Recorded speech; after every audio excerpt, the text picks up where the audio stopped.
Well, we have a very special episode of Beav's World. We're very lucky to have one of my good friends who covers the NFL, Rich Cimini, who has been covering the New York Jets. Write this down for 36 years. And he's a good friend of mine, Michigan background, puts up with me and my Mets, covers the Jets, and we're glad to have him back with the Jets with all the breaking news. Welcome back to Beav's World, Rich. Good to be back with you, Beav. I'm optimistic about the Mets this year. I don't know about I the am. Jets. But I am with the Mets. So we'll see. He knows where he is, but here's the funny thing. On my shows with Angel and Pete, I've been high on the Jets. I was high on the Jets this year, and I picked them with the new coaching change to have the best turnaround. Now, we don't know who their quarterback's going to be, and you're going to Right. talk about that, but I like their team. They lost a lot of games because of a combination of kicker and coaching this year, which I think they're going to correct. So hopefully we'll see, but it's going to be really interesting. Your thoughts, obviously, on Aaron Glenn coming in and the new general manager. You can talk about that too, but your thoughts on where the Jets are right now. Yeah, I really like the Aaron Glenn hire. Uh, I'm not surprised he's the guy. I mean, I think I predicted it beforehand. I've known Aaron Glenn since he was a rookie. I can still see his face the first day he showed up as a rookie for mini camp and how excited he was when he found out his locker was right next to Ronnie Lott's locker. We joked about that the other day after his press conference. I followed his coaching career very closely and had a feeling he'd be a head coach someday. And Mm-hmm. he told me a few years ago, he goes, Rich, I'm going to be the head coach of the New York Jets. That's my dream job. All right. And sure enough, here he is. I think he'll do a good job. Let I me do put it too. this way. Aaron Glenn won't fail the Jets, but the question is whether the Jets will fail Aaron Glenn. You see what Angel, you see what Rich did there. It's almost like he's covered this team for 36 years. He knows what's going on. Yeah. I've seen a lot of promising coaches come in and just get freaking mutilated by the New York market and just the pressure and the negativity, and it just turns them into basket cases. I'm hoping for his sake that Aaron Glenn is different. I'm encouraged by his prospects. I agree.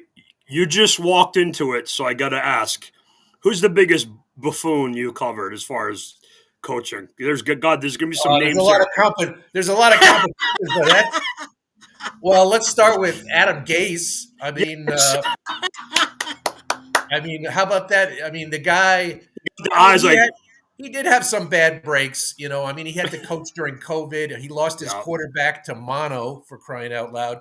yeah, But I mean, his opening press conference was a bad omen, of yeah, course, with all those memes with his eyes going all over. So Adam yeah. Gase was a bad coach. I covered Rich Kotite. I was about to say, Angel's waiting for that. There you go, I Mr. he Eagles. was a good guy. He was a nice Yes, guy, but he was just yes. completely lost as a coach. He didn't even work that hard.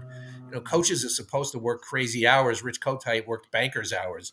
So I would say those two are probably, Wow. yeah. All the other coaches I had a pretty good amount of respect for, but those guys I don't think were very good. Oh, I mean, Bill Belichick was there for 5 minutes, so he doesn't count. So that was Yeah, I got to know him when he was the coordinator, the defensive coordinator, and then of course, he had his cup of coffee as the head coach, and we'll never know how that would have worked out. And so they've had a long list. Rex Ryan was a fun guy to cover. That mhm. was very interesting. Parcells was probably the most interesting guy to cover, just because of his many moods, and Yes. but just also his knowledge of the game. I learned a lot about football covering him. So Todd Bowles was a I love great Todd guy, Bowles. but just boring as all hell. And Bruce Casa was kind of a jerk. I will add him to the list there. But so I've covered Really? all different kinds. Okay, what about Pete Carroll? Because he's back in the news. I want to hear about Pete Carroll. Yeah, really nice guy. I mean, I see Pete at league events over the years, and we kind of laugh about his one season as the Jets. Obviously, he got a raw deal. They fired him Clearly. after 1 year, and he went on to great success at USC and then with the Seahawks, and now he's back. He's like the youngest 73-year-old guy. you'll ever meet. So I always wish him well, and he's a good guy. And we have to bring up one of my all-time favorites, Herman Edwards. Yeah, Herm was an interesting guy. I mean, obviously a very energetic guy. You know, he Yeah. had a lot of success. I mean, he people forget he made the Yes. playoffs 3 times, Lost and to no the other, Patriots. Lost to the Patriots in some big spots. Yeah. yeah, no other Jet coach has made the playoffs 3 times. And then the only times he wasn't good was when they lost their quarterback. You know, the couple of years that they lost their quarterback, and they weren't unable to overcome that. But you know, Mhm. Herm was he did it a different way. You know, I don't think he was rolling up his sleeves and getting too dirty in terms of like the X's and O's, Mhm. and he was just more of a leader, like a figurehead type leader. I got you. So you made a great point bringing up. I brought up Parcells for a reason. Talk about Aaron Glenn's relationship with Bill Parcells. You had great reporting on this. I love this. Talk about this. Yeah, well, obviously they started. You know, Aaron Glenn was already in his it was his 4th year Yeah. when Parcells came in, so he was already established as a good player in the league. Yep. Parcells comes in '97, and there were a lot of rumors that they were going to trade Aaron Glenn because Aaron Glenn was a small player; he was only five Mm-hmm. nine, and Yep. everyone said, "Oh, forget it. Parcells won't like this guy. Uh, he likes big corners. He's going to trade this guy." And so Aaron Glenn heard those rumors, and he actually walked into Parcells' office, sat down, and said, "Coach, give it to me straight. You know, are you Great going to story. trade me?" And Parcells says, "Look, every player in the league has a price on their head. So, you know, if the right deal comes along, he goes, I'll trade anybody." And so Aaron Glenn appreciated the honesty and the candor, and he ended up becoming a great player under Parcells. And a year later, he got a massive contract extension from Parcells, and they became lifelong friends. And Mm-hmm. they've, you know, he's a mentor to Aaron Glenn.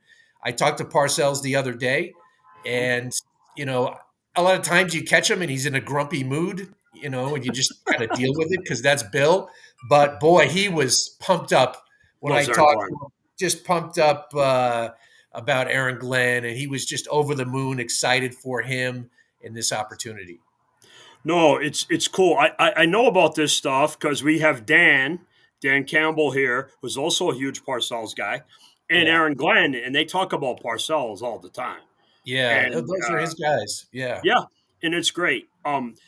You kind of poo pooed it, but one of the cooler things on your show flight deck you do covering the Jets, right around Christmas, you predicted Aaron Glenn would be the coach, which I thought was great. I used that and I cited you when I got the hiring right, but I thought that was really cool. You were close on the GM. The guy got the Titans job, Bagazi from the Chiefs. yeah, And that was interesting. But talk about the GM coming in with Aaron. I think he's an interesting guy. yeah. I think the Jets really liked Mike Morganzi from the Chiefs. Everybody does. Everybody Yeah, does. yeah. I thought that was going to be their guy, and um, I I did wonder too. I did too, I, Rich. I wonder what happened there. But anyway, so they end up with Darren Muji, who was the assistant GM in Denver. He's been with Denver his entire career. He worked his way up from scout to assistant GM. So Adam Peters and John Elway. A Yeah, different part yeah. part of that Yeah. group. Yeah. Yeah, so he's an Elway guy for sure. That's who hired him. I'm not so sure.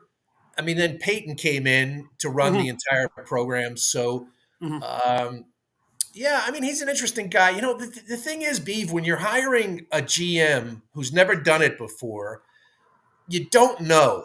I mean, No. it's like, okay, the Broncos, you know, they picked Bo Nix this year. He looks like a really good player. Hmm. Was that Sean Payton? I think it was. Like, how Hmm. much did Darren Muji have to do with that? A couple of years ago, they made the horrific trade for Russell Wilson. You know, it turned into one of the worst trades in NFL Oh, history. You know, yeah. left them what cost them at least it cost them 2 first round picks and a lot more, plus all the salary cap hits. Was Yeah. that Darren Muji? You know, he was like the assistant at the time. So do you blame him? So what I'm saying is it's very hard to project these guys as GMs because you don't know what actually they've been doing with their previous team.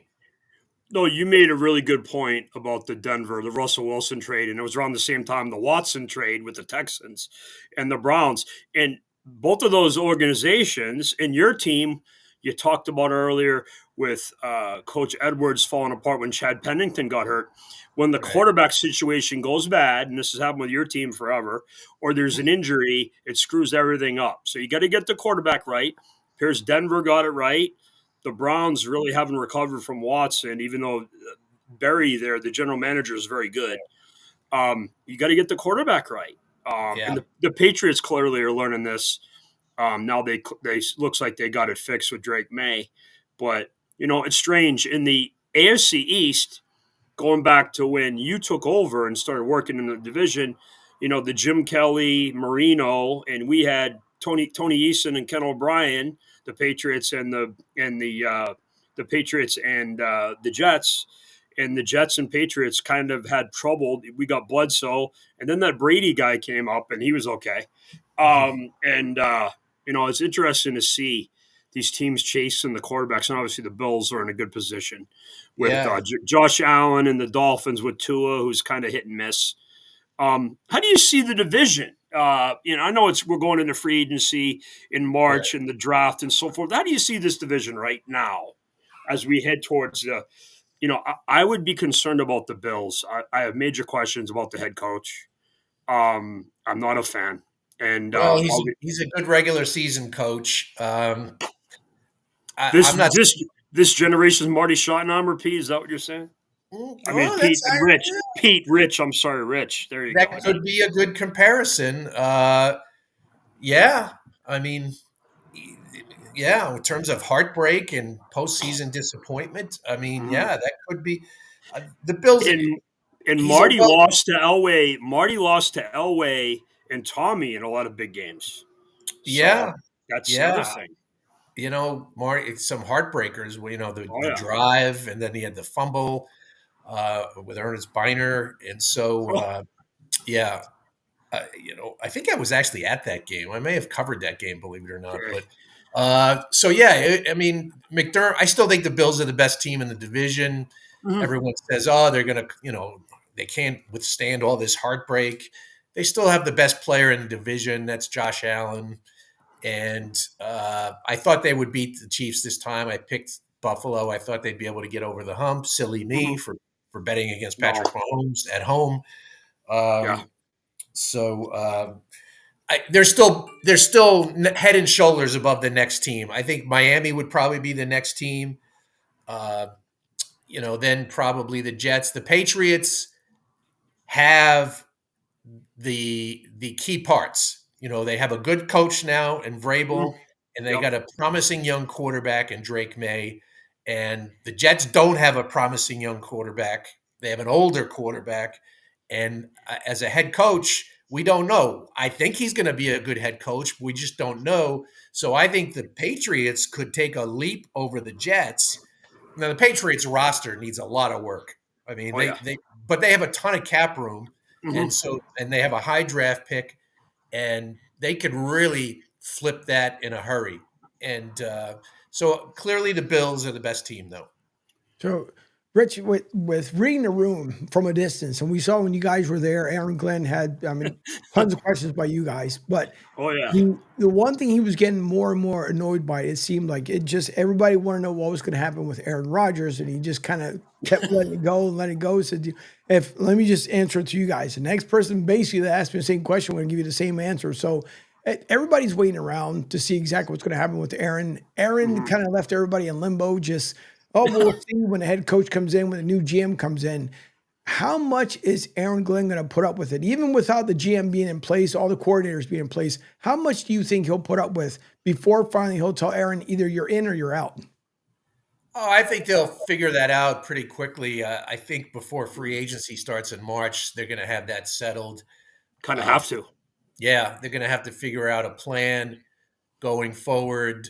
Um, you know, Aaron Glenn is so philosophically so closely aligned with Bill Parcells, and Bill Parcells used to have a saying. Uh, he always used to say, "I don't want celebrity quarterbacks." So, and I mean, who's a bigger celebrity quarterback than Aaron Rodgers? And I think Aaron Glenn at his press conference made it very clear his message to the team was that no one player is going to be bigger than the team. He didn't even want to talk about Aaron Rodgers at the press conference. It's like he almost bit my head off when I kept asking some follow-up questions on Aaron Rodgers I know. afterwards when we were talking in a small group. And he We just didn't saw want it. to he just didn't want to elevate Rodgers on a pedestal. Sure. And so they're going to evaluate him. They'll go through the tape and look at last season and whatever. But is it a cultural fit? Right. That I don't know, because I think Aaron Glenn, he's not going to want to put up with his quarterback going on the McAfee show every Tuesday and speaking for the entire organization. He just doesn't want that happening. At least I don't think he does. So it's going to be really curious. Aaron Rodgers is going to have to give up some control. He won't have his coordinators around him anymore. He won't have his receivers, some of his receivers. Everything they did the last 2 years was catered to Aaron Rodgers. They Right. basically were sucking Sure. up to him for 2 years. And now Aaron Glenn is going to have to say, dude, you're just a quarterback now. You're just one of the 53. Can you handle that? And if Rodgers says he can't, then they'll move their separate ways. Rich, you think about the distraction type guys you've covered: Mark Gastineau, Keyshawn Johnson. I'm sure I'm missing somebody else that's of that level. I mean, the Geno Smith thing got crazy at the end with the guy punching him in the face. Where does Aaron Rodgers rank in the guys you've covered in just weirdness factor and just distraction?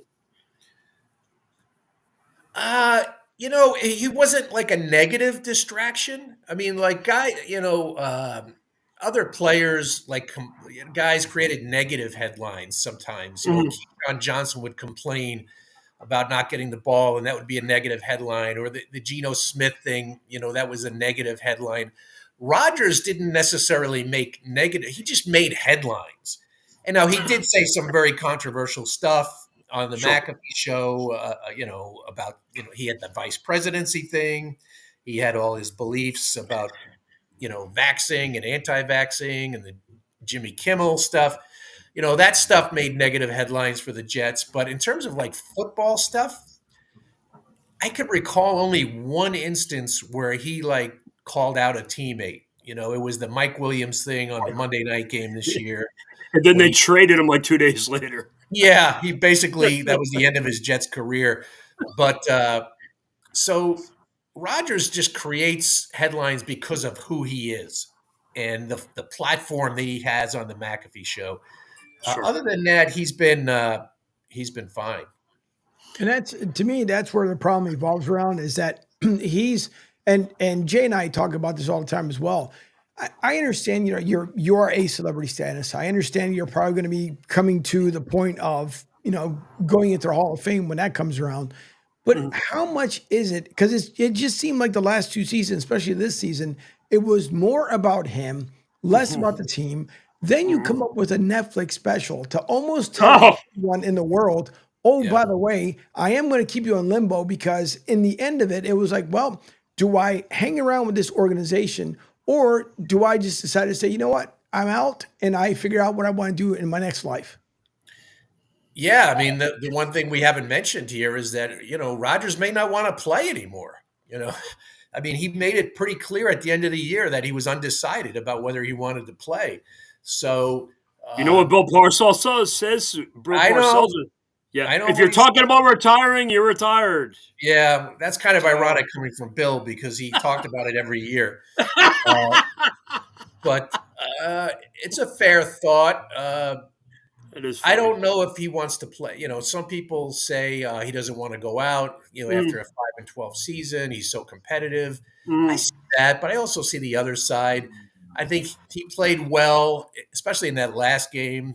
mhm. And he did have a few good games in the second half of the year, and I think maybe part of that gave him some closure.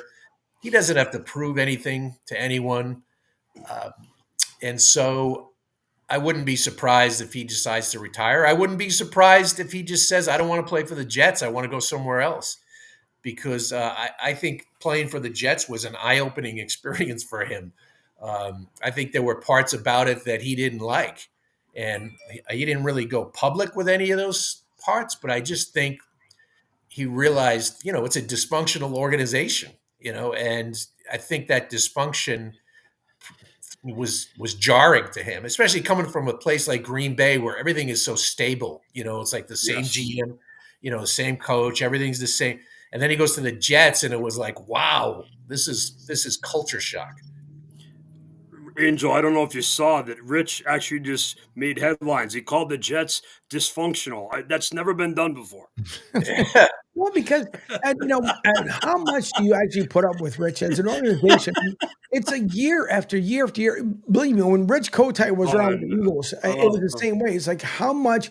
I mean, there were people. The 700 level was the rowdiest level ever in any NFL stadium, and it got to the point where people were almost fighting with each other because they wanted Rich out so bad that they were Yeah. literally starting fights at the 700 level to basically tell the ownership, "Hey, listen, get rid of this guy, or you're going to get rid of all of us." But with the Jets, it's just become just a circus, and I'm pretty sure everybody's tired of it. The same way like Devontae Adams, there was, Yep. he was talking about it. If he can't stay with the Jets, he would like to be with Mike over in Pittsburgh with the Steelers, and that probably would be a good fit for Devontae. But at the same time, too, how much does Devontae truthfully believe in Aaron that much? And then if they decide to move on with Aaron, does Devontae see himself as a Jet for next year or two? Yeah, I think that might be a package deal. If Rodgers goes, I think Devontae Adams will go as well. And he kind of said that at the end of the year Sure. when we spoke to Devontae Adams. He kind of admitted that Rodgers' status will have an impact on his decision. So, yeah, I don't think Devontae Adams is going to be back. Now he's a good player still. Oh, He yeah. is. He almost had 1,000 yards for the Jets, even though he played. I think he only played like 10 games or something. Hmm. He was really good. He's still a Hmm. number one receiver. He's going to be looking for over 20 million a year. I'm pretty sure. I don't Are we? know. Are we all rich? Are we all? Aren't we all? Yep. So I think the Jets have to make a decision because they want. If Garrett Wilson wants a new contract, and so he's going to be asking for 30 million a year. So the Jets are going to have to make a decision. I don't think they can keep both guys, so they have No. to have some cap issues. So I think ultimately they're going to move on from Devontae Adams. Rich, give you credit. The last time you were on with us, you predicted Devontae to the Jets like a week before he came to the team. Yeah, You that just, was. you just, I give you credit. Take the credit when you get it. You cover the Jets for God's sakes. Your life is hell. Yeah. The Garrett Wilson thing, you just brought it up. What's his deal? I always see him squawking and making noise. What's going on? Yeah, he's like a very high-strung competitor. He's very Mhm. tightly wound, and when things don't go right, he just wears his emotion on his sleeve. You see it written all over his face. He gets frustrated after games. Um, I do believe there's some tension in his relationship with Aaron Rodgers. We saw it play out in training camp before our eyes. There were some days where they were getting into like these heated discussions on the field, and we wrote about it, and the fans were jumping on the media. We were making a mountain out of a molehill. Oh, really? Well, look what happened during the year. Their relationship wasn't great during the year, so obviously something was going on there, and there's something there. Especially when Devontae Adams got on the team, he and Rodgers are so close that I think it became almost like a love triangle there. I mean, Devontae and Garrett got along great. It wasn't that. I just think that Rodgers was force feeding the ball to Devontae Mhm. and at times ignoring Garrett Wilson. And so Garrett Wilson still ended up with over 100 catches. He had a career year, and he's going to get paid at some point. Um, the Jets should keep him for sure. I mean, he's a really good player. I think they'd be crazy to trade him. On the current team, and obviously there are going to be some cuts going into free agency and so forth. They're going to move some guys around. Who are the high end guys on the Jets, and what do you think their biggest needs are? Well, they have to work on the defense, and maybe wide receiver, depending on what happens with. I'm assuming Adams will be gone if they keep Mhm. Wilson. They have Alan Lazard. I think he'll get cut too. Another Yep. Aaron Rodgers guy. So they might need a wide receiver. But I think the needs on defense are going to be big. They're going to need a corner because DJ Reed's going into free agency, and I do not believe he will be back. So that's a big need.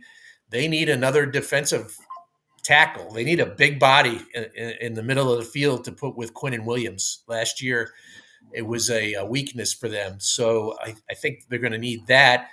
They may need a middle linebacker too. I mean, Jamie and Sherwood, I think they're going to cut CJ Mosley, and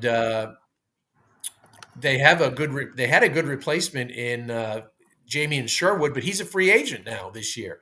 I think they will try to keep Jamie and Sherwood. I think they will try very hard to keep him, but they need a corner. So I would say corner and defensive tackle and tight end would be their biggest needs. What's their cap situation? I haven't really looked at that. Not great. I mean, they only have about 25 million under the cap, and they gotta figure out some stuff, and so that's not a lot. I mean, but they will, as soon as they cut Devontae Adams, they're going to recoup about 30 million. So that will give them a lot more flexibility. Well, there's a tough choice. Cut Devontae Adams and save $30 million. I mean, there you go. Yeah, I mean, if they keep him, obviously they would have to do a massive renegotiation of his contract. Sure. Yeah, there's no chance they will keep him under the existing contract. And we've seen the Aaron Rodgers numbers, his cap situation. There's not much of a difference whether he plays or not, as far as the costs on the Jets. I mean, they're not gonna. If they let him go, they have to go get a quarterback. You know, there's a whole bunch of time to go over that, but their situation, I don't think, is overly tied into what Aaron Rodgers. Obviously, coming back. Yeah, I don't know about that. If he plays for them this year under his existing contract, isn't it like 75 million or some crazy number? It's basically they're committing $90 million in cap space to him because it's 23 and a half this year, which is fine. That's a very manageable number. But if he plays in 25, they get hit, and then he leaves after 25. In 26, they get hit with over 60 million in dead charges. So for 1 year's worth of playing of Aaron Rodgers, they would get charged about 90 million in cap space over 2 years. So is it worth it to devote $90 million in cap? Yeah, well, that's part of the reason why I think it's unlikely that he'll be back. You know, that's a pretty significant. That's a significant. I thought the dead money. What's the dead money if they cut him? If they cut him right now, the dead money for this year is 49. So, and they could spread that out over 2 years. So, which is, I would do it all in 1 year just to clear your books up. But they could spread that over 2 years. I forget how it goes. I think it might be 30 million the second year, like, you know, maybe like 15 the first year and then 30 something the second year. So that's not great either. You know, you don't want to give away that much cap space, but they really have no choice at this point. But if I know I hear all these Jet fans saying, "Oh, you got to keep Rodgers because in the last 10 games he had 18 touchdowns and only 4 interceptions." Yeah, that's good, but think of cost. Do you want to pay a guy for a year and give away $90 million in cap space? That's no. And the cap is under $300 million, right? It's under $300 million, right? Yeah. It's going to be like 275-ish, right? Around there. Yeah. Yep. So you do that with my limited math skills. That's a third of your cap. So that would be over. It would be over 2 years, though. I mean, I'm talking 90 million over 2 years. So with a void year, what you're talking about? Yeah, I got you. Yeah. No, see, that's the thing. See, Angel, here's the secret of what Rich does for a living. You have to be like an accountant half the time with this stuff. Yeah. This stuff is crazy with these cap hits and everything. Yeah. No, it is. No, it's nuts. So before we let you go, Rich, and I know this. So Angel here is a suffering Eagles fan. I'm being sarcastic. They're good. But he just cannot stand his coach. The guy wants, if they win the Super Bowl, Rich Angel wants to fire him immediately, give him the trophy and fire him, kick him off the stage. So talk him down, and because you've had some bad coaches, and you share coat so maybe say some nice things about Sirianni or hell Harry Roseman, whichever one you prefer, but help him Yeah, out. man. If the Jets won that many games a year, the Jet fans would throw a parade down Broadway to have a coach like Nick Sirianni. Yeah, he's a little quirky. There's no doubt about it. He's a quirky personality, but he wins. You know, Yeah, he wins. They and Howie Roseman does a good job yeah. putting that team together. I mean, Mhm. getting Barkley this year, and they got such a good O line, and With all the the guy that Jets no one, tie-ins, yeah, on the team. Becton, he gave you Hassan Reddick, Bryce Huff. I mean, it's an interesting. yeah, There's the some Jets got Jets ripped. tie-ins. Yeah, neither one of them worked out. Bryce Huff wasn't a good player for them this year, and Reddick stunk. But Mekhi Becton had a good year for them. So yeah, the Eagles are really good. I mean, and no one talks Mm. about Vic Fangio and what he did on defense this year. I mean, Oh, well, I do. he's a really good defensive coach. And so yeah, I mean, Angel, you gotta. I mean, look at the others. The grass is not greener on the other side. I mean, the other side could be a team like the Jets, and then you feel like suffering they're going. How about the team you shared the building with, giving them Saquon Barkley? The Giants are I just they're worse than the Jets this year. I mean, they are. know. People make fun of the Jets. The Giants are like off the rails. I mean, they gave up their Can, best player, yeah. and now they have to watch him go to the Super Bowl. Rich, have you ever seen anything like the Saquon Barkley thing playing out on Hard Knocks? The general manager being humiliated, being warned by his owner, hey, I don't want him going to the Eagles. He not only goes to the Eagles, he becomes Jim Brown. I mean, have you ever seen anything like this ever? Yeah, I mean, the Giants, I'm sure, are regretting doing that. The league probably twisted their arm to make them do the hard knocks because I know the Giants have been pushing back for many many years, and Yeah. so they did it. Oh, And I was surprised at the how stuff bad that they got made in them there look. Yes. because it made Daniel Jones look bad because Yeah. they talked about how they Yes. wanted to trade up for a quarterback. So it's like if Yep. you're Daniel Jones, how does that make you feel? And then the Barkley stuff played out and it was great for viewers to see that Oh. stuff. But Mara just has to be sick like every week during this season, watching this guy go crazy. And everyone said like Joe Shane, who is not a very popular guy in New York now. Everyone, Really? he's yeah, and he's kind of pompous too. I was just No, talking to he's the a nice Giant guy. writers, He's a and nice they guy. and they're like he's so arrogant for a guy who hasn't done anything. Um, he he's like his rationale was you don't want to pay running backs that money, but I mean we're only talking a couple extra $1 million for a Yeah. player you drafted and developed. My philosophy is like no matter what position they play, don't let talent walk Walk out of out the the door. building. Yeah. Yep. Don't let them walk out of the building. No matter what position, if they're young and they're talented, do whatever you can to keep them, especially when they're flirting with one of your division rivals. You don't want them to Oh, do yeah. that. So, But it's okay, Rich. He's going to sign with Chicago. yeah. Yeah. Well, you don't want him to. You don't want to. He could have helped the Giants this year. Now, would the Giants have made the Yeah. playoffs? Probably Yeah. not. With No. Barkley, but that would have been a much more respectable team. And maybe Daniel Jones wouldn't have sucked as much as he did if he had a competent running game. So the Giants completely mismanaged both of those situations. So And the amazing one. thing is, sorry, Angel. The other amazing part of that whole thing with Barkley, the Barkley thing is so bad. Nobody talks about them screwing up Xavier McKinney, who made like first team All Pro, and he had a great year on the Packers, the safety.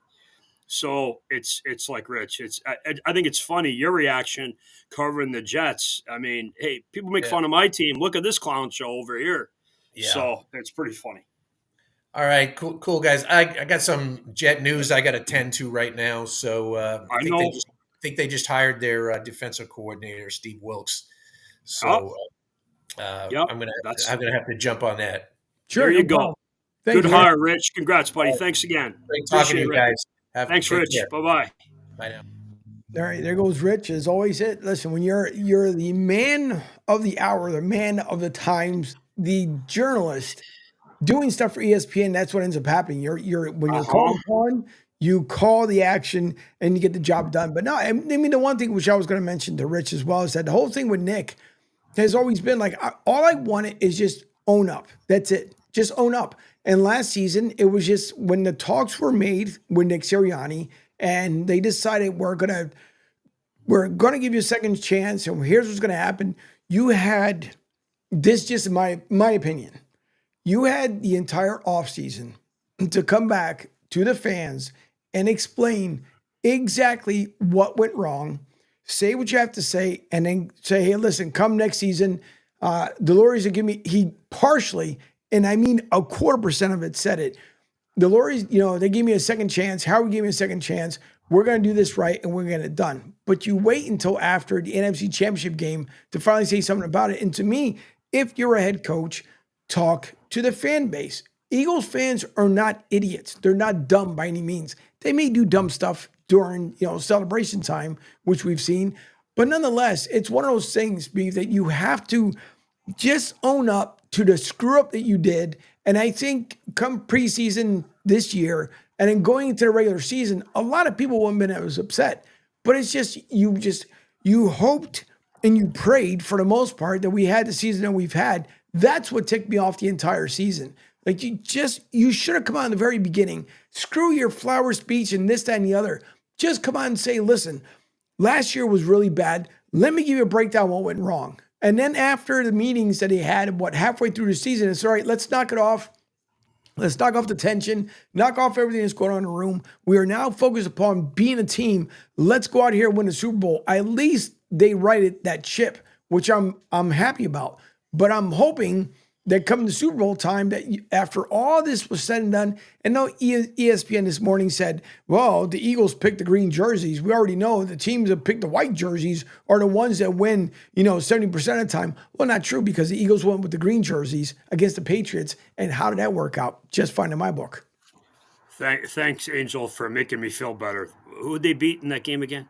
Tom Brady and the Patriots. I know. By the way, as Rich just broke on our show, the Steve Wilkes officially is on Twitter. And thanks for Rich for doing that. He's awesome. Yes. They also hired O-line coach and a couple other guys, Steve Hayden, who was a tight end in the league forever. So there you go. But that was cool. No, as far as Rich, listen, I think Sirianni, and you joke about it, and Rich kind of alluded to it. He's kind of there. He doesn't do a lot. And if you notice when Rich was going on, well, the coaches he's covered, the guys that he mentioned as being messes were kind of laissez-faire, kind of what your guy is, and they're not much control. But he's had some good ones too, which is interesting. I thought the Bruce Coslet thing was funny. And obviously your boy Kotite. So I knew I was waiting for him to go. I was waiting for him to go to Kotite, because the funniest thing is, I love Rich, but I also watch Boomer Esiason's show every day. Mm-hmm. And oh my God, he was the quarterback there for that. He was the quarterback with Pete Carroll for the spike play, which was on Aaron Glenn, by the way. The spike play, the Marino play, was on Aaron Glenn. And then poor Boomer Esiason had Rich Kotite as a quarterback. And I think that was Wayne Corbett's rookie year. It was just interesting. But no, it's amazing what Rich has covered and just his encyclopedia of Jets history. And I thought it was funny, him talking about, the Giants with the Saquon Barkley thing and Shane and the Giants, because that is just, it's just these Hard Knocks thing. Remember the Jets had it when Rex Ryan was there, but that they actually did a pretty good job with it. I thought the Jets did. They didn't do anything stupid. But it was like Rich said, I thought it was weird how they just made the Giants just look like morons. And the owner warning the guy multiple times. I don't know if it's a good idea. He goes to the Eagles. I just don't know if he can handle that. He's our most popular player.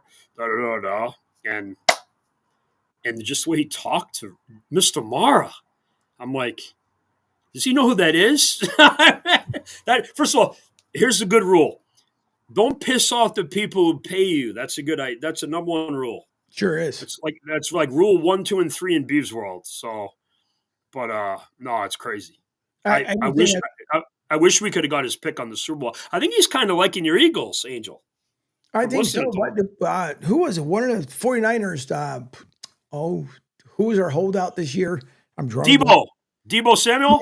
Yep. He said Yeah. he's rooting it. Of course, he didn't say he was going for the Eagles, but he said he's rooting against Patrick Mahomes and the Chiefs because they didn't want him to see him win again. But I'm not surprised as far as when it comes to Rich Kotite, because again, I could definitely see him working as banker's hours the way he was. That was funny that Rich said that. Honestly, God, it felt like he would come to the vet and was like, so what are we doing? Oh, we're playing today. That's what we're doing. So it was so bad. When Buddy Ryan came in, and I know a lot of people feel like Buddy Ryan was not a head coach, but at least when Buddy Ryan came in, he was no nonsense. And at least the Eagles starting getting their reputation back. But when Rich Kotite came in, it was, like I said, you have Chip Kelly, who's at the very freaking bottom, and then Rich Kotite, the next step up. So okay? So you're saying Chip Kelly's worse than Rich Kotite? No, a lot worse. Oh, really? A lot worse. Wow. A lot Okay, worse. so talk to me about Chip Kelly. Why is he so bad? First of all, you're not going to be able to tell grown men that we're going to run college schemes and we're going to run as the college guys do. So now you got guys that were getting injured because you're like, what the hell's going on here? So he had this crazy tempo like he was with the Oregon Ducks. Here's what we're going to do. It's going to be faster. We're going to pump up the music. I don't care about the music. That doesn't bother me because that's been going on for years. But we're going to pump up music. Everything's going to change. And when you would go to the open practice, it seemed like every 5 seconds something was changing to the point where these guys were on the same chemistry. Did it work out the first season? Sort of. But the only problem was, again, you're telling grown men that we're going to run a college scheme. Now, for the college kids that just came onto the team, sure, that was great for them because they were into it. But the older folks, you won't be able to do it. Then you start dismantling this team to the point where they start arguing with each other and no one believed in them and the fan base were pissed off. I mean, you had D-Jack. He made Deshaun Jackson seem like he was Bone Thugs and Harmony. Like he was out there just shooting people. He was on the block. He was doing this, that, and the other and wanted him out of town so freaking fast. It was ridiculous. Not saying that Deshaun Jackson didn't come with his own issues, but the way he painted a picture about Deshaun Jackson was absolutely horrific. And then some of the decisions he made absolutely no sense. That's why I'm glad it was only a 3-year stint with him. And Jeffrey Lurie should have really came on and said, boy, did I F that one up. Bad. But he went on, decided to bring in Dougie P, and the rest as known as freaking history because he brings the first championship to Philly. But Chip Kelly, you cannot run a college scheme in the NFL with grown men. You can't. And I'm surprised that these guys didn't call up their agents like, you know what? I'm out. Find me somebody else. I'm not playing for this character. He did not have control of that locker room from day one at all, period.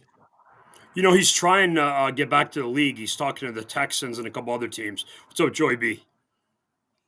He's trying. No, he's trying. And you better say good. You better say good evening, my man, Angel. There you go. What's up, Joey? There you go, Joe. So no, I was amazed how much you didn't like. Yeah, I got my hat on. That's where I work.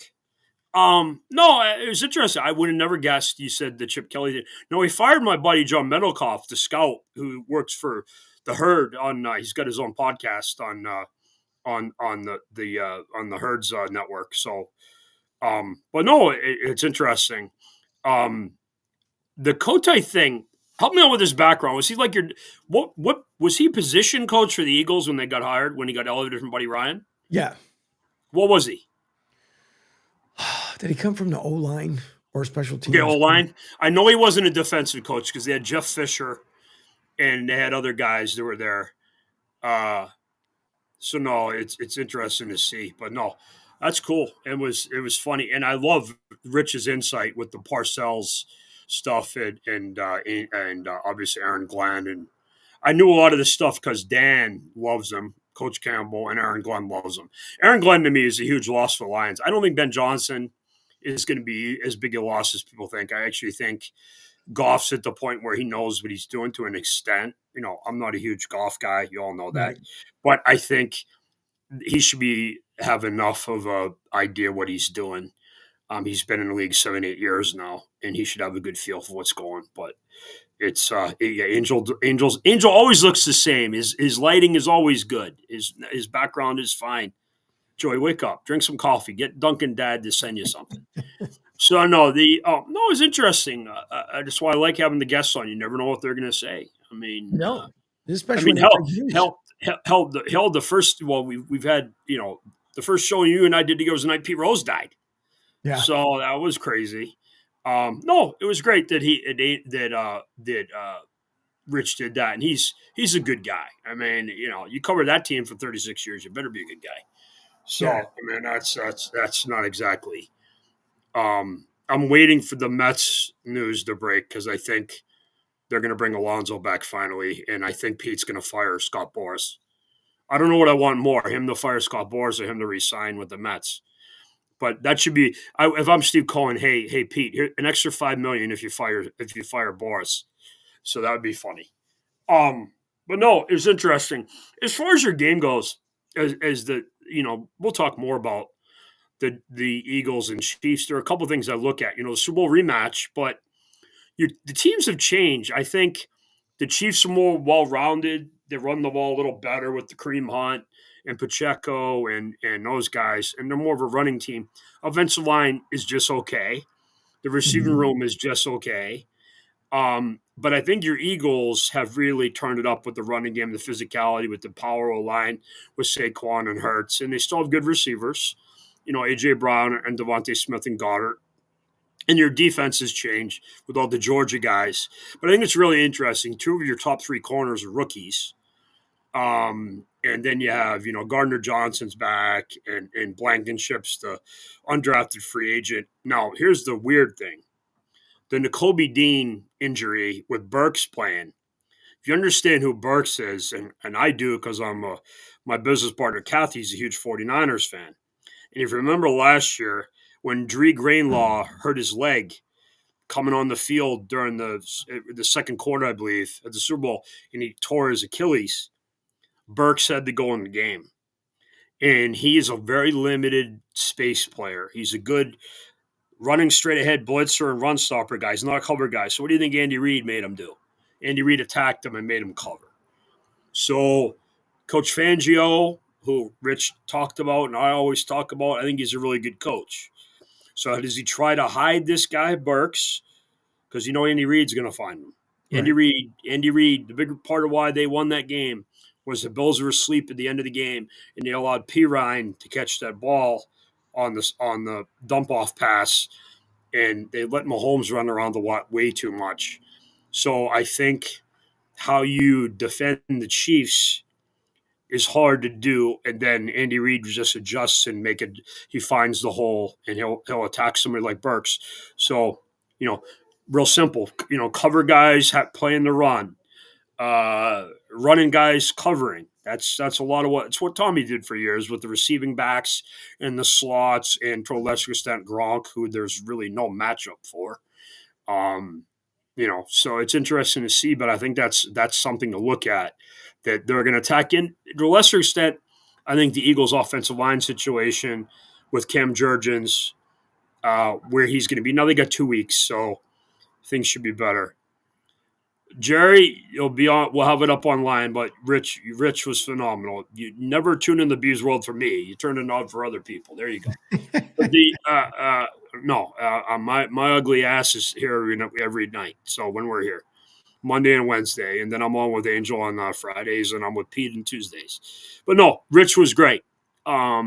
Really old school reporter. And like Angel just joked, he broke the new defense coordinator hiring on the air with us, which was great of him to do. He didn't have to do that. Nope, sure didn't. Joey says, if I showed you the video of the home run celebration in the Dominican League, it was epic. Have you seen it? Okay, tell me who it was again. I think I did see this. Christ, what's the name of the team? Oh, what is the name of the freaking team? There's the one where Juan Soto was at the game. Where yes, Juan, okay, I saw it. yeah. Which is it ended up being like almost like a 2-minute freaking home run trot in the way they end up doing things. Hey, listen, if you're gonna have fun, you must have fun. The way we look at it, because why not? I mean, it's not like Major League Baseball. You're not gonna get yelled at. You're not gonna get banned. You're also not gonna be suspended, and you're also not gonna have money taken away from you. So, I mean, if it works, it works. I had no problem with it whatsoever. But it was Joey B. It was epic. And by the way, to answer your question earlier, yes, a little upgrade on the lighting, just a bit. To make things a little bit better. But Joey says, I forgot who the player was, but it's a reaction celebration of fans and players, and it was hilarious. It was. It was absolutely terrific. What's up, Mickey? Hopefully everything is well. There was the Dominican League passion. Yeah, they are. Passion and part of their soul. Absolutely. Absolutely. Earlier on, so it's funny because some of the people, they don't care for the Pro Bowl. You have some people that figure out, all right, whatever, the NFL is going the route that they're going, that's it. Then you have, for whatever odd reason, JJ Watt, who he's upset because he's saying a lot of the players, listen, if it's going to become like the NBA, first of all, no one does it worse than the NBA. The NBA All-Star game is a complete and absolute joke, period. So was the league for the most part, but it is an absolute joke. But now JJ Watt's starting to get upset because he's saying, the name players are starting to go away. They don't want to come. They don't want to The go. participation bowl. The participation bowl. Yep. Yeah, but it's again, the whole thing is so you can name the pro. I talked this earlier with Rock Riley, and I mentioned The Rock. That the whole thing is that you want your name, if you're called onto a Pro Bowl, no matter which way you look at it, on your resume, and especially if you're looking to go to Hall of Fame, it looks good. It's flag football. No, the NFL is not going to change that. They're not reverting back. It is what it is. A skills competition. A lot of people enjoyed it. This year, they're going to have it up on the campus of what is it? UCF. So they're going to have it on the campus up there. One of the halls, they're going to have it up there. But again, it's not. No one's going to change it. Roger Goodell right now kind of figured, like, you know what? At the end of the season, everybody's banged up. They're beat up. They're tired.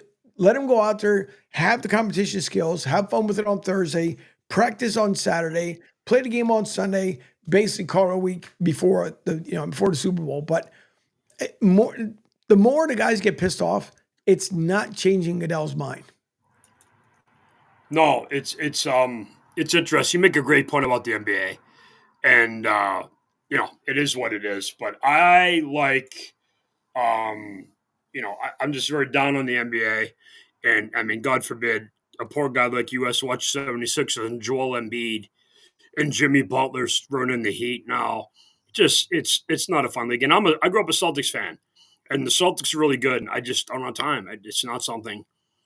My Bruins suck, but I watch them every night, and it is what it is. And the Mets are coming up, and they should have a good team, but it is what it is. I mean, the NBA is just unwatchable. The NFL, I think the Pro Bowl has always kind of gone sideways. The old NBA All-Star game into the 90s was pretty good.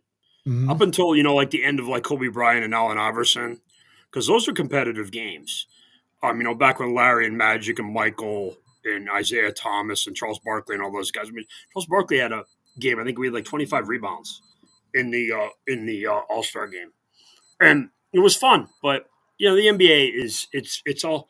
A lot of this is the destruction of the college game with the one and dones and the different things, and it just there. I honestly, on most of these college teams, I couldn't tell you three guys on the teams. It isn't the Patrick Ewing, the Chris Mullins, the Wayman Tisdales, back in the day, Pearl Washington. All these guys are on. Michael Jordan was in college for 3 years. I think Sam Perkins was there for 4. So it just, you never know. Isaiah, I think, was a 3-year player. Steve Alford was 4. I mentioned Chris Mullin, Wayman Tisdale, and Patrick Ewing. I think there were 3 or 4-time All-Americans. It doesn't happen anymore. I mean, Wayman Tisdale was amazing in college. Go look his numbers up. And obviously, Steph Curry and all the Duke guys, but most of the Duke guys were, 1-year players. I think Leitner was 3 years. Okay. So Joey B is asking me about the refs in the. Well, a couple things. Um, I don't like the Chiefs for obvious reasons because they're chasing you know who and the Patriots. I don't like the Patriots anymore, but I care about what they built and what Tommy built.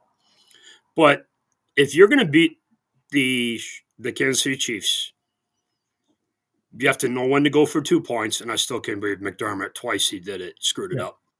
You also have to know when P. Ryan's in the game, it's probably a pass and he's going to get the ball and a whole bunch of other stuff. And don't get completely outcoached by Spagnuolo, who sends a blitzer and almost blows Josh Allen up. So he's got to throw, a heave-ho pass up to Kincaid and catch the ball. Now, remember, the Bills won the week before with Mark Andrews' mistakes. So it's a game of mistakes. Do I think the Chiefs get breaks? Of course they do. The right tackle's offsides half the plays in the game. They get away with massive amount of holding and different things in the game. But you have to play better to beat them. And the Bills just made enough mistakes and let the Chiefs hang around. And I mean, the most outrageous thing, and it's going to really help your team long term, Angel, because they're always talking about the tush push play the Eagles ran. That's going to be allowed to stay in the league. You know why? Because the Bills ran it 100 times and ran it wrong. I know, and So I mean, because you know why the play is good because the Eagles run it right. The Bills ran it wrong. So correct. guess what? You're not going to ban a play because one team runs it right. Right, I and mean, that's it's just so stupid. it is. It's the dumbest freaking thing ever. Honest to God, it is the dumbest thing ever, which I don't understand it either. It drives me absolutely bananas. As Duncan Dad says, he's jumping in. It's freaking. How do you turn around? And it's been so many complaints over and over Mhm. and over again, saying that oh well, they need to ban it because they have an advantage. Blah blah blah. Learn it, Consider, perfect it. I know the Buccaneers stopped it twice. Todd Bowles, because he's got a really good nose guard. Vita Vea. The Bucs stopped it. You can stop it. I mean, everything can be stopped sooner or later. If you really want to stop something, you can stop it. But I mean, Josh Allen and stupid Sean McDermott stopped it. And by the way, the Chiefs knew what he was going to sneak to the left. They scouted it. That's part of them winning. You can overcome things if you prepare properly and watch the tape.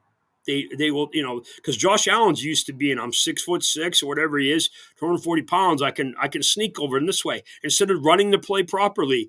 You take the center exchange, you power forward, you get low. Instead, he's jumping up high, Right. and it's like I swear to God, bring in Tim Tebow to do it. I mean, it's funny as hell. If you saw the Commanders when they do a lot of the short yard stuff, they put Marcus Mariota in the game because he's Right. good at it. Yep. Good for So you, dude. it's just it. And I'm a guy who grew up running the option and doing different things at quarterback. So the refs, yeah, that's part of it.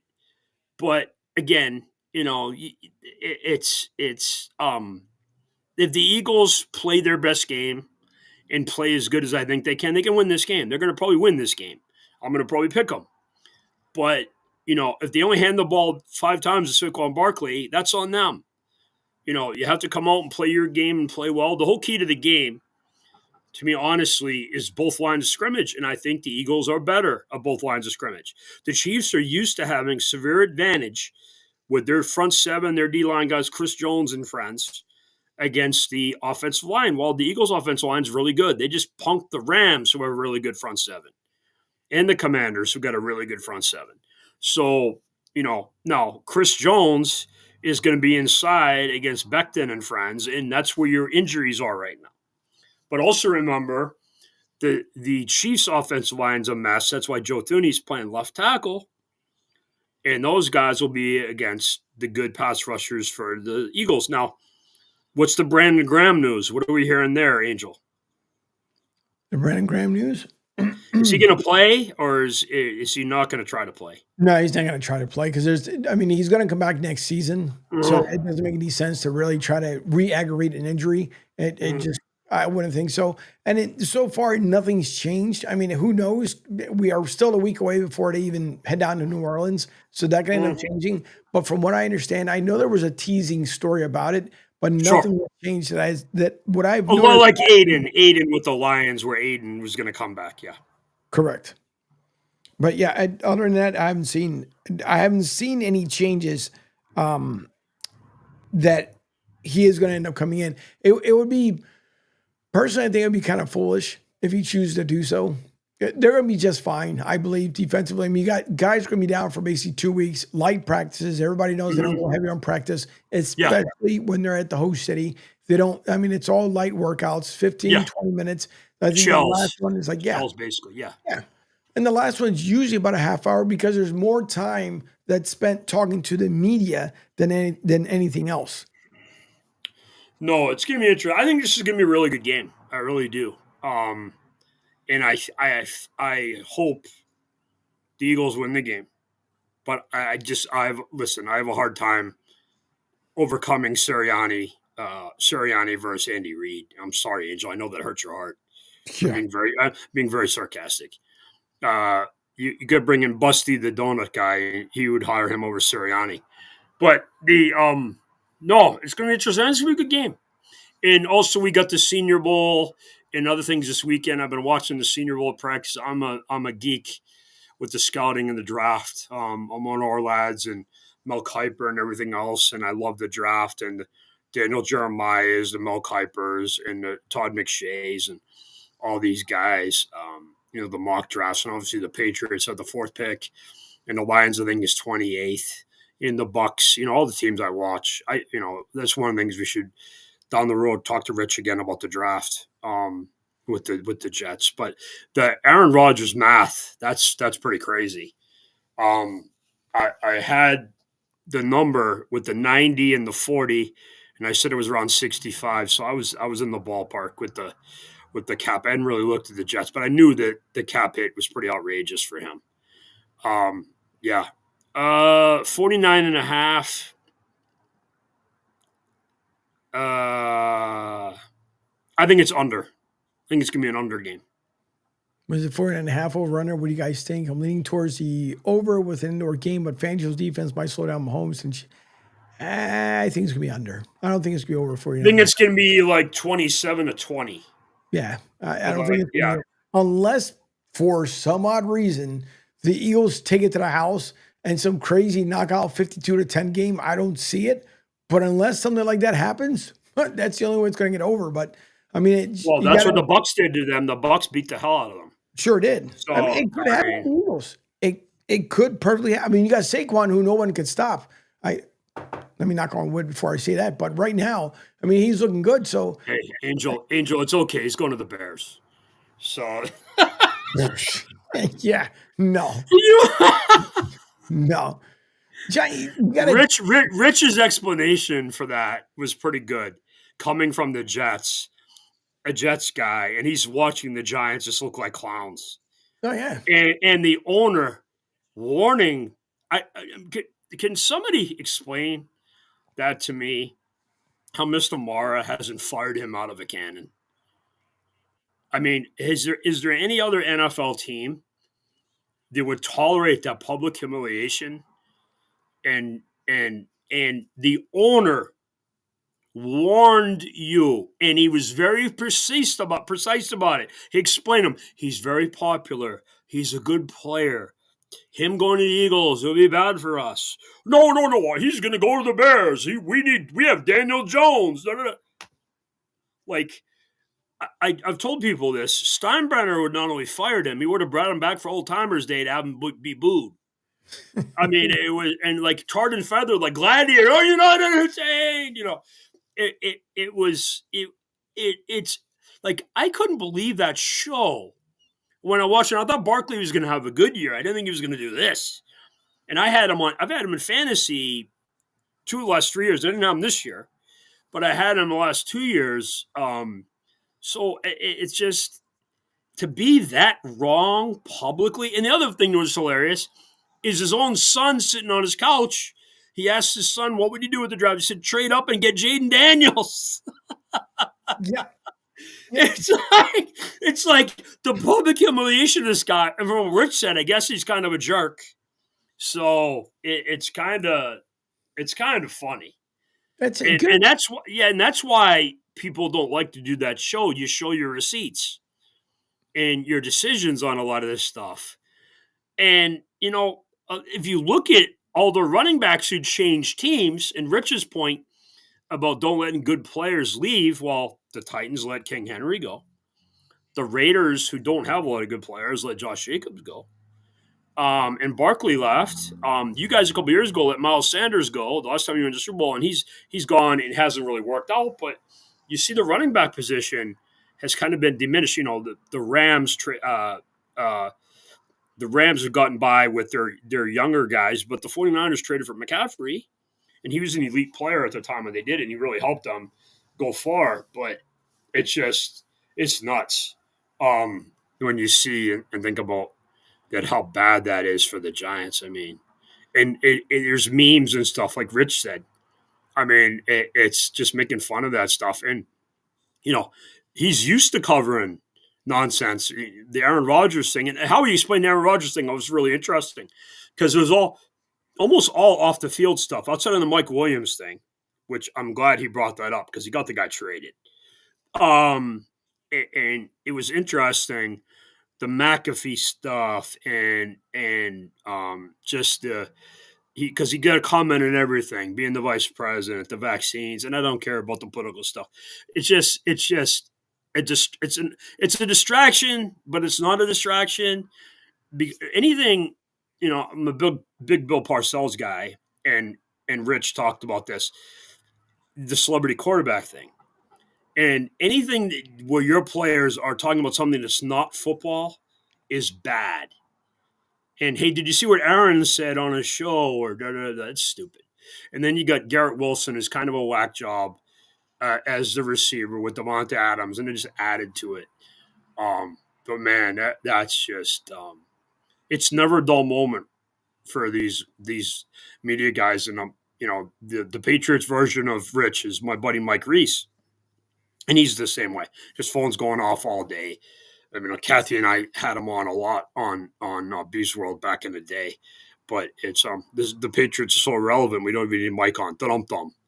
So there you go. I'm kidding. We'll get Mike on, but no, and they're interesting. I also thought Rich's take on the AFC East is really interesting because I think the Dolphins and Jets might have coaches that are going to be in trouble.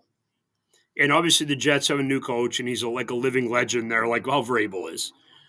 And I think they're in a good situation. Now, as his point about the quarterback is also really interesting, where the Jets, their quarterback's kind of a whack job, and we outlined the money. And Drake May's on his rookie deal. And he's now a Pro Bowler, Angel. Yeah. So I think he's like 1-1 in touchdowns and interceptions, and I think he won one game all year. There's a Pro Bowler. There you go. Guess Joe Burrow's busy. Joe Burrow's probably trying to replenish all the things that were stolen out of his poor house.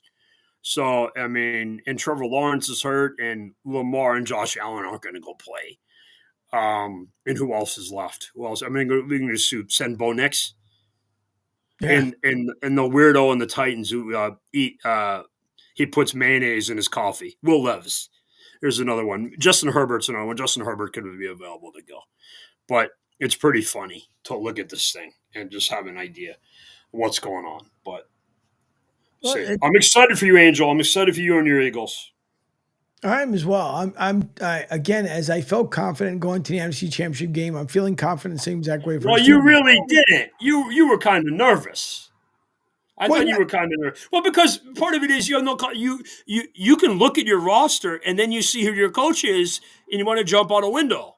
So I mean, they could be playing a high school team and because you're so down with Sirianni. And which is the funniest part of this is because you're like the nicest guy and you think he's a fool. So I mean that's why Rich talking to you about it because trust me, Rich knows fool. Rich has seen fool. He's worked covering the Jets for 36 years. So you've seen good things. And you talked about Buddy Ryan and Ray Rhodes and all the other guys you've had coaching and Dougie P. and they've had some interesting guys, and obviously Coach Vermeil, who was awesome.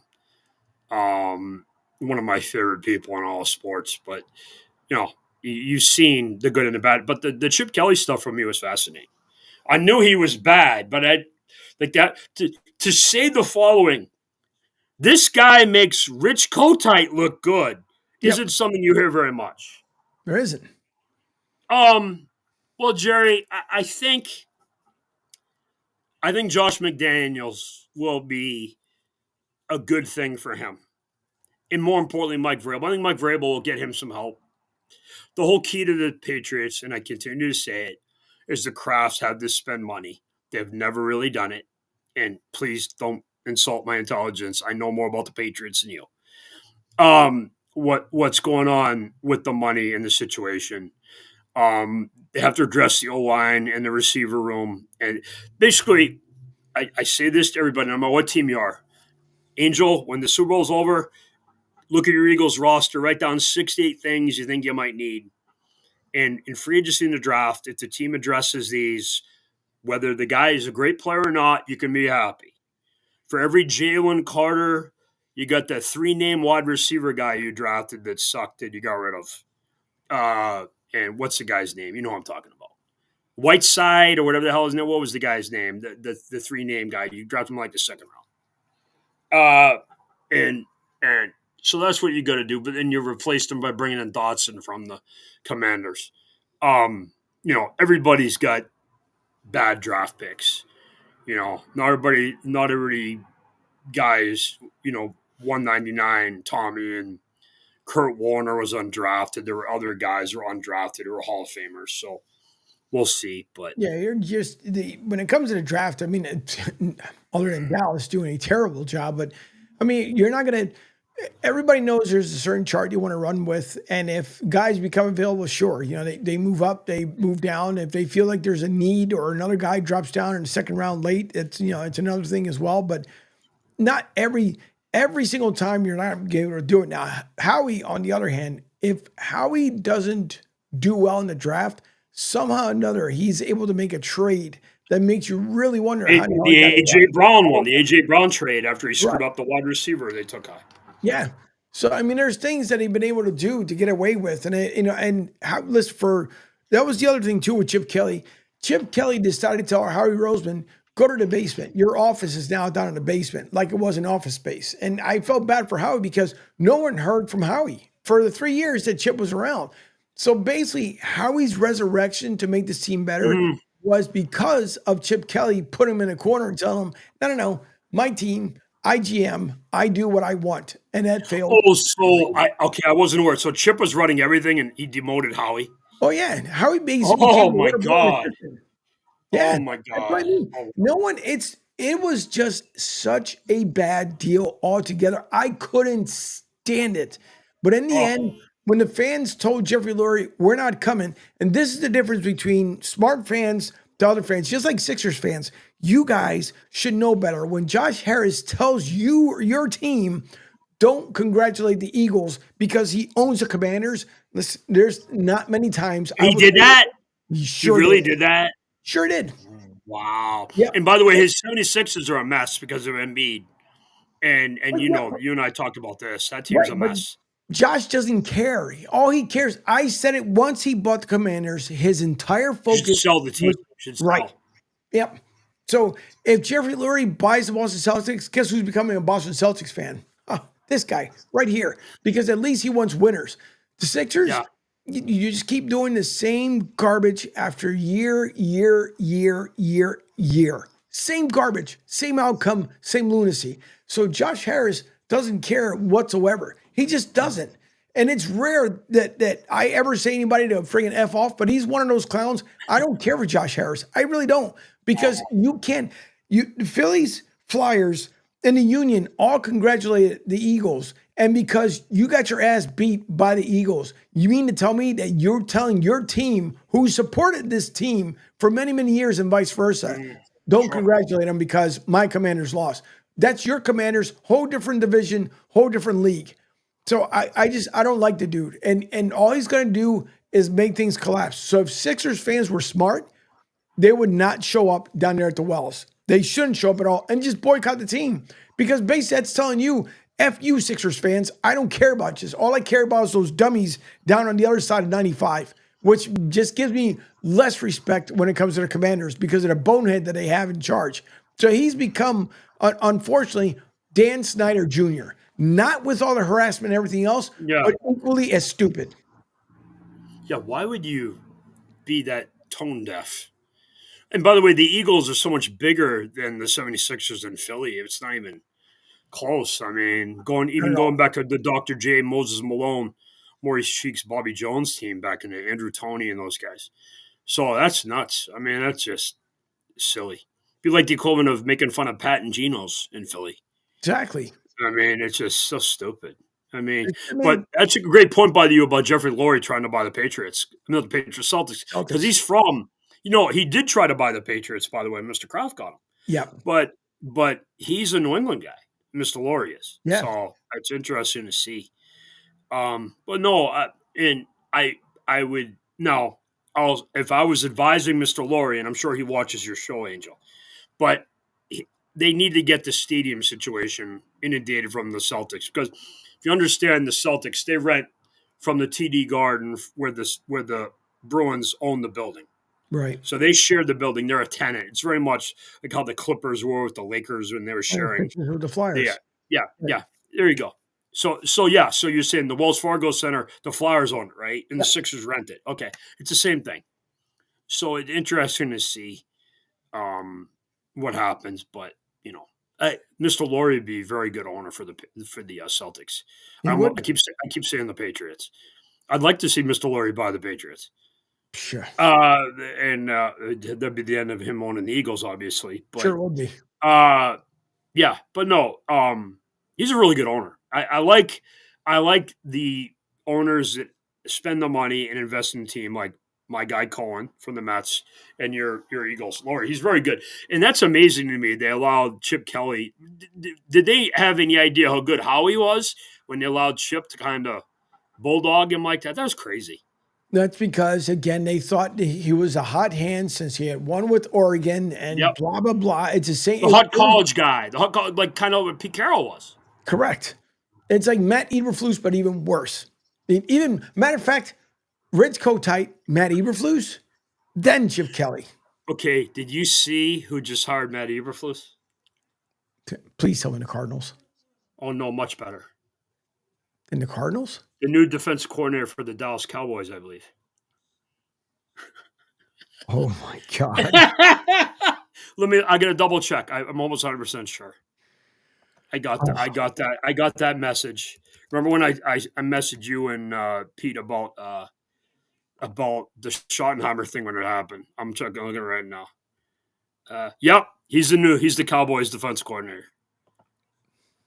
Man. Now supposedly he's a very good coordinator. And there's a million guys like this. There's a million guys that are head assistant coaches and not like Robert Saleh is like that. Well, so so then it'll be between the Eagles and the Commanders to lose the division next year. Cowboys aren't going to be there. Neither are the Giants. No. So that's great. That's better news for us. The Cowboys are going to be in last place, and they should do two things here in the next couple of months. They should trade Michael Parsons, and they should trade CeeDee Lamb. And they will probably do neither. They might trade one of them. They'll probably trade Micah because he's going to want like $30 million. But it's interesting. It's interesting. Like I said, don't we all want $30 million? But no, it's your division is kind of. And by the way, not to make light of it, because your team's awesome, the Eagles. But by the way, that's the worst Commanders team you're going to see for a long time because they're going to get a lot of free agent guys who want to go play there. They got a lot of money, and people want to go play with Jaden Daniels. So they're in the early stages. Your team's always going to be good. You kind of rebuilt your team from the Foles Wentz team that won in 2017 because Bill Belichick became stupid and didn't play Malcolm Butler. But that team completely changed, and you've really upgraded and rebuilt it. And it's a really good organization, good team. I mean, it's amazing. The funniest thing for me was Zach Ertz being the Commanders. He's probably like a huge deal for you guys. And he was on the Commanders. He's one of their best players, and really, he's a good player, and he's a good guy too. Yes, and yeah, you kind of feel bad for Zach Ertz. I mean, he didn't get the. He was another one too. They got a freaking bum deal when it came to Chip Kelly.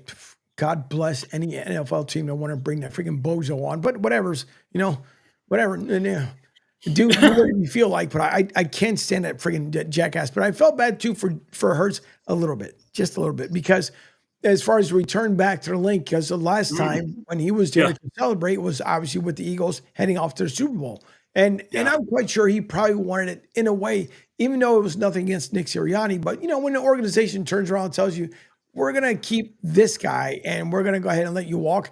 And it wasn't like Zach Ertz. Listen, everybody knows running back, wide receiver, quarterback. Everybody at one particular season, like Jake the State Farm Elliott is having a bad season, you are guaranteed to have one. But for whatever odd reason, they just thought, you know what? He's used goods. We got Dallas Goedert. He's a little bit younger. Let's bring him on. Let's see what happens.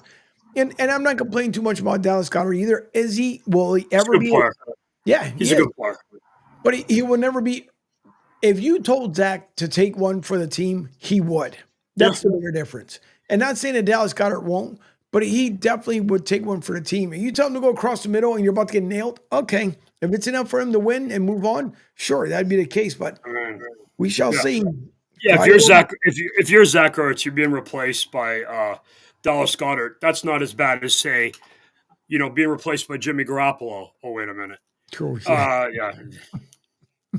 Well, you got that reference. Yeah. I know somebody who that really, really pissed off. So there you go. So there you go. Probably played an extra 5 years because of that. But yeah, it was and Jimmy is where right now, by the way? Nowhere at this point. The OTS. He's at OTS. Oh, okay. All right. On the street, Angel. There you go. OTS. There you go. That's where Jimmy should have been about 10 years ago. It's just not a fan of his work. But someone's going to pick him up. If someone is, listen, I wouldn't be surprised. And the only reason why I say this is because of Kyle Trask here in Tampa Bay. I wouldn't be surprised if they decide to say, listen, Jimmy, you're in, Kyle, you're out. Sorry. Until they figure out what they're going to do, because they have to. I would think a priority would be to give another extension to Baker Mayfield, because next year's draft quarterback class is money. When you clear money, that's how when you have you're going to have your quarterback. You keep extending him and you do the void years and Tommy did this and other guys have done this. So yeah, you're right. And this quarterback draft is not very good. Moreau's been awful at the Senior Bowl. Yeah. And you got Will Howard and Dylan Gabriel and the Ole Miss kid. What's his name? Dart's his name. There's a couple guys. Really good O-line, D-line, running backs. I like the wide receivers. Position players, a pretty good draft. But I saw my friend Jim Nagy, who runs the Senior Bowl. I think he said there's only like 10 players he thinks that have first-round grades, which is weird. If you understand what I'm saying there's obviously 32 picks in the first round. But there's only 10 players that the league views as a first-round player. This is the good year to trade down. Like the Lions did this a couple times, and they loaded up on picks after the Stafford trade. They go look at the haul they got for him, including Goff and Gibbs, Jack Campbell, J-Mo, Laporta. They really did well in that trade. They did. They did really well. Yep. Really well. And then they forgot how to tackle and do anything else in the game, and they lost. So sure did. There you go. Yeah. What a gut-wrenching defeat that was. Yeah. But there you go. There you go, baby. Come Friday, we'll talk about it some more, because there'll be a lot more stuff happening between here and then. Oh, yeah. Things will get ramped up. Then obviously next week, everybody will be down here in New Orleans. They'll be. You're not going. You're staying, right? Yeah. No. Is Pete traveling? No. Pete and I we're next year possibly for Santa Clara, but this year no. We'll be beautiful scenic Santa Clara. There you go. So There you go. Have fun. Well, this was a fun show tonight, Angel. It was pretty good. Yep, it was. Thanks to Rich for coming on. Thanks to Beav for making it happen. So we appreciate Rich coming on, especially breaking the news here live on the show, which is actually pretty cool for it to happen. But pretty cool, coming up Friday, we'll be back. Jay will be back with me at 11 o'clock. Duncan Dad will be with me on Friday. Of course, the phone calls, as usual. The party line starts on Friday, which is always a great time with Rick Marcus and everyone else. I need Joey B. Joey B has made 2 phone calls. And the first time he called, I felt like I was talking to a celebrity because he just comes on the phone and says, yeah, it's Joey B. And he goes right into it like, whoa. You just can't come on and say it's Joey B. It is the Joey B. It's like the Ohio State. It's the Joey B. So hopefully he'll call in again sometime soon. But it's always a good time when the guys hop around, and especially with the comments. So Mickey, Joey, Duncan Dad, Rick, thank you guys all for your messages. Thank you. We appreciate it. We hope that everyone has a great night. We'll see you all back here on Friday. Thanks, far, Angel. I do believe that Pete will be back on tomorrow morning. He said he's feeling a bit better. So Pete will be back. And my hermano, the driver with Q, will be back tomorrow as well. He is on the road tonight for his boxing match. And then the lineup should be all square for Friday. So thank you to everyone. Enjoy the rest of the night. Beav, thank you. And let's all have a Angel. great night. Great job, buddy. Thank you.